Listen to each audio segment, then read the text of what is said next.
നമസ്കാരം. നമ്മളിപ്പോൾ നിൽക്കുന്നത് കൊല്ലം ജില്ലയുടെ പ്രധാന മലയോര വാണിജ്യ പട്ടണമായ പുനലൂരിലെ തൂക്കുപാലത്തിലാണ്.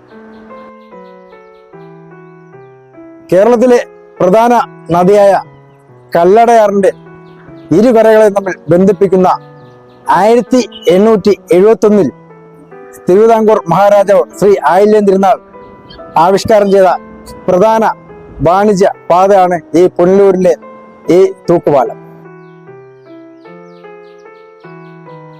തമിഴ്നാട്ടിലെ തന്നെ പ്രധാന വ്യാപാരികൾക്ക് കേരളവുമായുള്ള വാണിജ്യത്തിന് ഒരു വലിയൊരു തടസ്സം തന്നെയായിരുന്നു ഈ കല്ലടയാർ.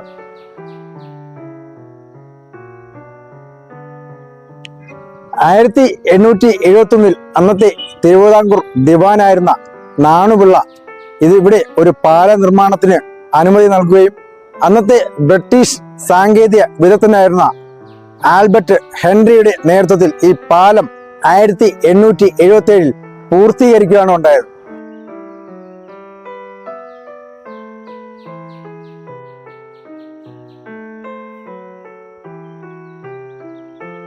അതിനുശേഷം 3 വർഷങ്ങൾക്ക് ശേഷമാണ് 1880 ഈ പാലം ജനങ്ങൾക്ക് വേണ്ടി തുറന്നു കൊടുത്തത്. തെക്കേ ഇന്ത്യയിലെ തന്നെ അന്നത്തെ പ്രധാന വാണിജ്യ സംരംഭമായിരുന്നു ഈ പുനലൂർ തൂക്കുപാലം.